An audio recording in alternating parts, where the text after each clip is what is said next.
Welcome to RC Truth Media. Hey, if I take LSD, will the world start to look normal again?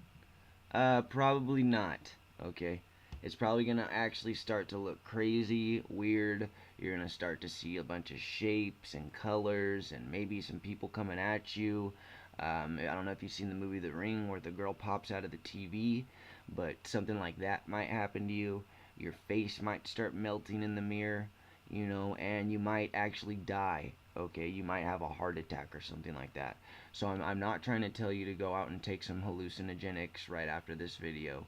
Not trying to tell you to go get some mushrooms and LSD and whatever you can find, because you could have an overdose. So that's not what this video is about. This video is about opening up your mind to the possibility that there may be so much more out there than what we believe and what we were told growing up. So let's go ahead and start with the one article I have today to show you, which is from zerohedge.com. This is actually from today, June 8th, 2018. Wow. Sorry for that. Very sorry for that. I don't know why that continues to happen on this video every time. How are we gonna do this? Let's just go ahead and pause that right there.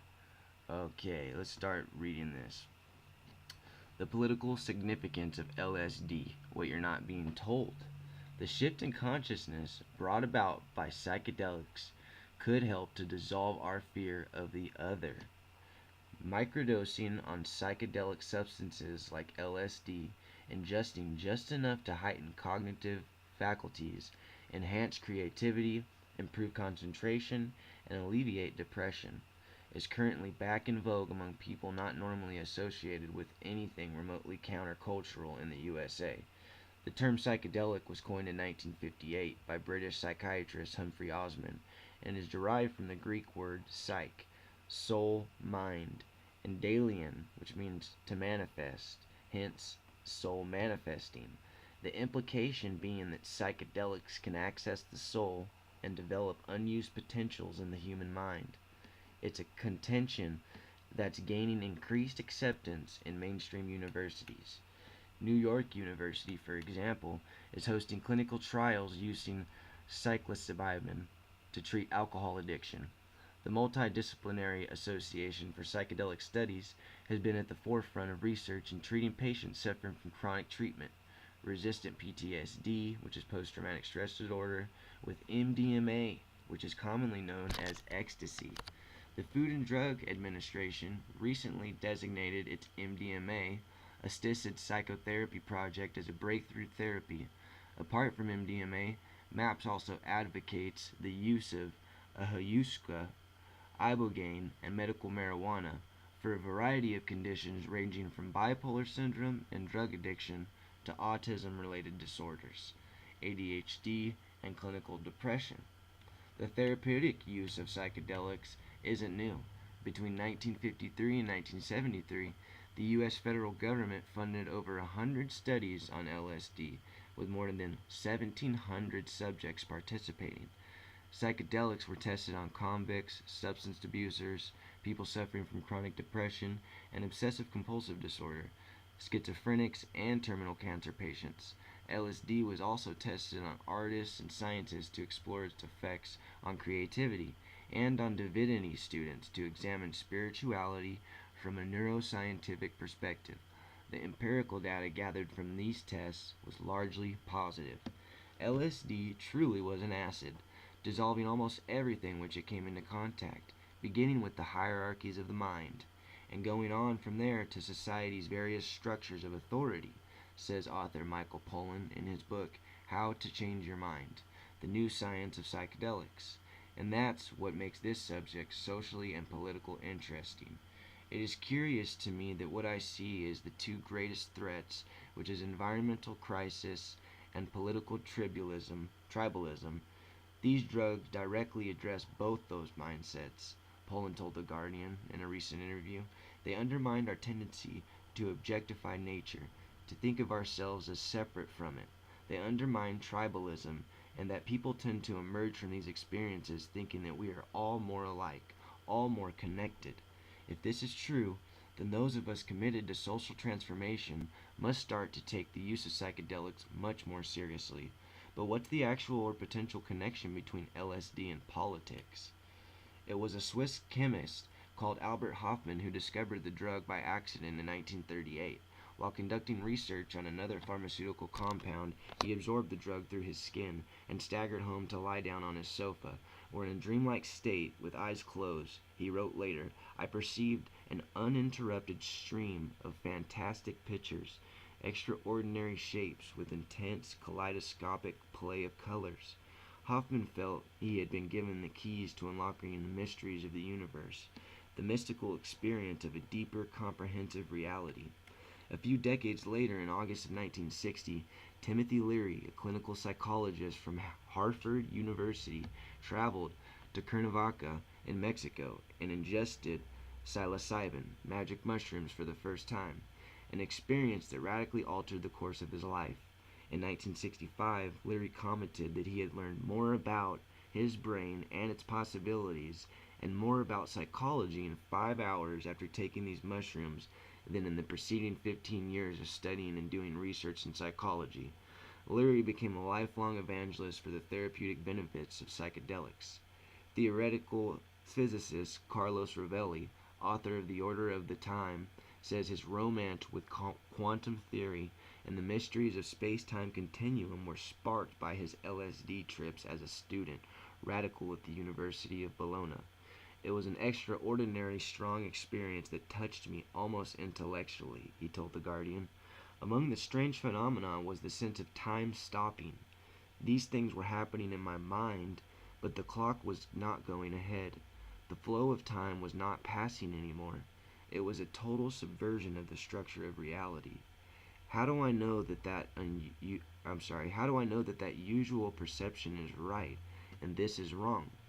Rovelli has spent the better part of his life grappling with the relationship between space, time, and consciousness, fundamental concepts that underlie existence and how we simultaneously perceive the world and shape it. If I observe the microscopic state of things, he writes, then the difference between past and future vanishes.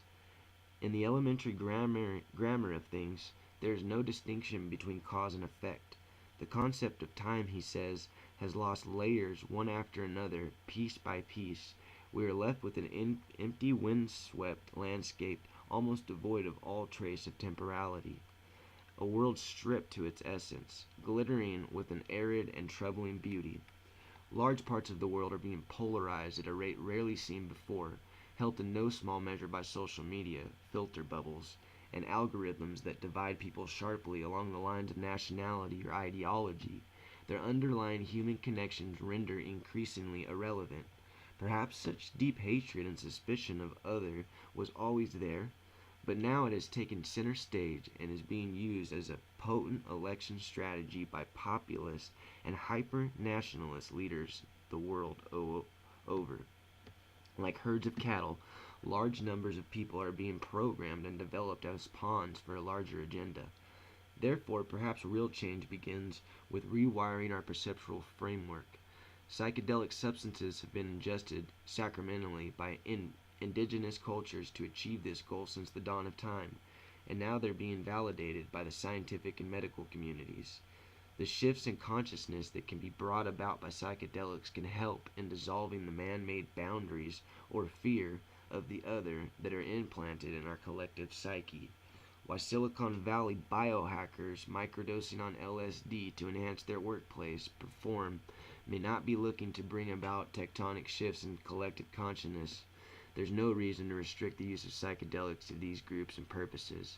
They could also work as a potent catalyst to awaken humankind to the dangers of toxic nationalism and rabid nativism that threaten to engulf us. You know, when you turn on your channel, you see Fox News, you see One American News, um, CBS, CNN, you see NSNBC, MSNBC, all of these channels. What do they have in common? They're all trying to achieve their political goals, to advance their political agendas. Which, if you're on a conservative side, they want to make it look like people coming into the country, if they're not coming in legally, that they're aliens, that they are unhumane, that all these people are rapists, that they're all bad citizens. And that is just not true. Not 100% of these people coming in are going to be causing crime. The fact is that their countries are getting bombed, and they can't live in those countries. They can't, their currency in those countries have collapsed, and these people are getting, for trying to live in their own country, they're getting beat up, they're getting thrown in jail, they're getting trampled on. Women are not being treated right. So when they try to move somewhere else, then all of a sudden they're treated as criminals. And so that's what it says on the conservative side. On the other side, they're trying to advance their agendas as well. The liberal side, they're all they're trying to do is make Trump look like crap so they can get in somebody in office. What I would do is not look at anything on the news, on TV. Okay, anything on television is going to be having an agenda behind it. It's going to have lots of money behind it. So, and it's not going to be true media, what it should be. Reporting the actual news. So that's what I'm here for. RC Truth Media. Please like and subscribe. We'll have a link below that you can donate to on PayPal. I will be having 2 videos coming out Monday through Thursday. Sometimes I'll do a short video like this on Saturday. Thank you for coming to my channel, and have a great day.